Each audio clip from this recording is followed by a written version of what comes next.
Hey everyone, Ed Miller here. I'm a senior principal engineer from ARM, and I work with our strategic partners on software platforms, helping them enable their software on ARM platforms everywhere from embedded in IoT through automotive and server side, and including machine learning. And I'm also a volunteer developer at the Bear ID project, which we're going to get into a little bit more. And I am an AWS machine learning hero. And today I want to talk to you a little bit about how we can use conservation, how we can use machine learning in conservation and use serverless applications and engage with citizen scientists around the world to help us advance some of the conservation science that we're developing. So let's get started. So today I'm going to talk a little bit about the particular project that I work on, the Bear ID project.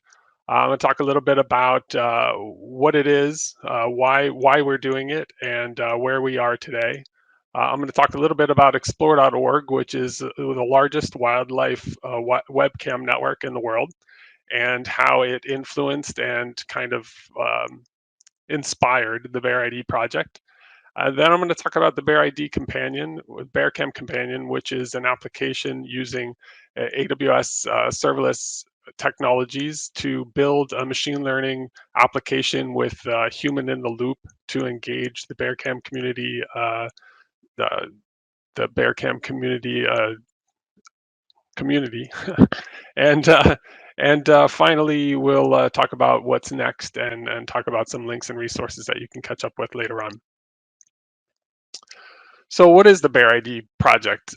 It's a collaborative effort between some ecologists and software engineers, myself included in the software engineer side. We work with a researcher in British Columbia, Canada, who is building monitoring bear populations in that area, and we're also working with some rangers in the Katmai National Park in Alaska. And we're aiming to build a robust open source automated software tool that can help identify individual bears from those regions, from either handheld camera photos or from camera trap photos and videos that are collected out in the wild. And we published a paper in 2020 talking about our initial implementation of the Bear ID network, and we're continuing to move forward with that. So why are we interested in individual bears? There are a lot of problems and questions that researchers have, and being able to identify individual wildlife is very important to the overall needs of this. So for things like land use planning, you need to be able to understand populations and individuals. For bear management, if you have human-bear conflicts, if you have problematic bears that are potentially getting into situations, you want to understand whether you've got one bear or multiple bears, or if it's different bears doing these similar behaviors. You want to understand the population movements so you can see where they're moving, what kind of corridors they're using, and generally we're trying to develop new methods to help with these surveys by automating them. Traditionally, it takes hundreds, if not thousands of hours for researchers to comb through all of the photos and videos that they have to identify individuals, identify their age, their sex, and be able to track them throughout the landscape. So these are important tools. Things like machine learning can really help alleviate this and make a lot of these, bring a lot of answers to a lot of these questions. So the bear identification machine learning pipeline is based off of the standard human face recognition pipeline. So we have a network to do a face detection from an image or a video frame. We can reorient that face to kind of generalize it a bit. And then we use encodings and a face matching algorithm to identify the individuals from that network. And this is based on the same kind of network that was developed back in 2015, the FaceNet algorithm, and there are many other algorithms that are very similar to this. So the aim here for the researcher is to be able to automatically detect and detect the bears and identify the bears. And this is an example of a video from our research site up in British Columbia. So switching gears a little bit, I want to talk about explore.org. I mentioned they have a network of webcams, and they're pretty much all around the world. It's a nonprofit organization, and they're streaming these live webcams from various nature spots around the world for free, and it's really amazing. And in particular, there's a set of cameras at Brooks Falls, which is in Katmai National Park, which is about 270 miles southwest of Anchorage, Alaska. And this park's pretty remote, and so they had to do a lot of work to get the feeds from there.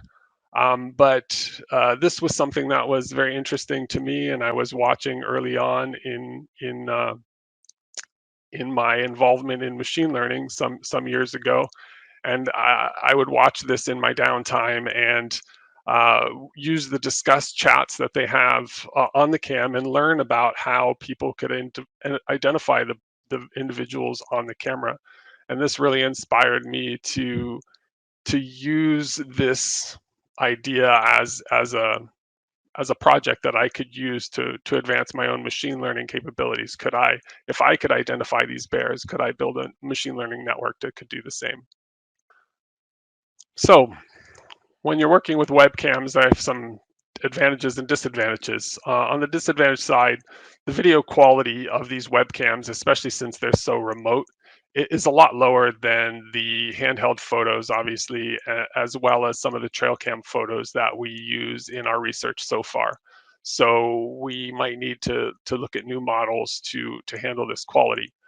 And the cameras are fixed, and they're not always the best angle. And lo and behold, the bears don't necessarily pose and show us their smiling faces. And so our face detection based algorithm isn't necessarily the best for this application either. And it is live streaming, which has its pros and cons, but the biggest of which is that just the amount of data is a lot to handle. So taking advantage of something like the galleries is very useful. On the plus sides, though, we have this virtual access to remote locations. So these cameras are already placed out there. They're already streaming live and bringing data into the cloud. And so this gives us access to some really valuable content. And because of these communities are so popular, there's generally always somebody watching. So when we need feedback from individuals, if we want to use human in the loop training, there's usually somebody that's watching this live, and a lot of this content can also then be reviewed later. And the communities are very knowledgeable, and they're willing to share their knowledge. And so these are kind of the citizen scientists that I want to take advantage of for this next phase. And so what is the next phase? Well, my aim was to build an application that could tie my Bear ID project work with the webcam that kind of inspired me to get started in the beginning. And I called this application the BearCam Companion. And I also like to refer to this as amplifying bears, since AWS Amplify is a big piece of this application component. So I've got this Amplify application, which I'll show in a few minutes, kind of at the core of this. But what do I mean by human in the loop? So I've got this group of citizen scientists, and they're the BearCam viewers. And I've got these BearCam streaming from explore.org. So from my application standpoint, I automatically will grab some images from the BearCam, and I want to be able to automatically identify them.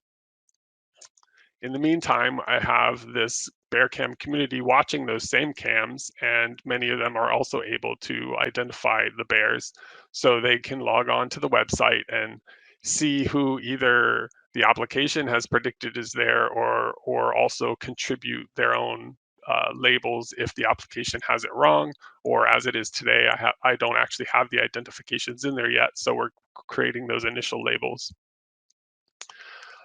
Once I have a good set of labels, I can then run through a machine learning pipeline to retrain whichever models I need to retrain. So initially, we'll be retraining the bear detection model, which I'll show you in a little bit has some deficiencies today, um, and eventually be able to train the model that identifies some of the individuals using different methods that I'll need to experiment with. So I can do all of this in kind of the SageMaker backend. And then once we have models that we're happy with, we can deploy that new model and then hopefully get better labeling by the application. But this is a loop, so each subsequent new model can still be refined and improved by the citizen scientists that are watching the bear cams. So far, since I launched it in August, so we had about 2 months worth of collecting data. I had about 300 users join in that time frame. The camera was actually down for almost 2 weeks, so you can see some flattening in the middle of the growth graphs here on the right. That was actually when the cam was down, and when the cameras came back up, we had more engagement again. So those 300 users, I pulled in more than 4,000 images from the cam. The users have gone through and well, the recognition has detected more than 8,000 objects within those images, and then the users have come in and labeled around 4,000 of those with individual labels for the bears. So this was pretty good for the first couple of months. I expect a lot more to happen in this coming season once the bear cams go live again, which typically happens around the end of June. So what's next? So for the Bearcam companion, I will be working on the human in the loop pipeline. So taking that data, reading it into SageMaker, and then starting to utilize various models to experiment with both improving the bear detection algorithm, as well as starting to build some identification algorithms. The challenge here, of course, as I said, is that their faces aren't always visible. So we'll need to experiment with some different kinds of algorithms to see how we can identify the bears from the types of images that we see. Um, there's more than 6 different cams along the river. So right now I'm only pulling them from the main Brooks Falls cam, but I'd like to support some of the other cams as well, possibly getting closer to real time rather than just the every 10-minute view right now. And then for Bear ID, we're also continuing to explore new models. We want to do more work on some video-based camera trap data. As I showed in the example earlier, the video that I showed was from one of the camera traps that we have set up, which is set up very specifically to try and capture bears as they walk past to get good facial shots.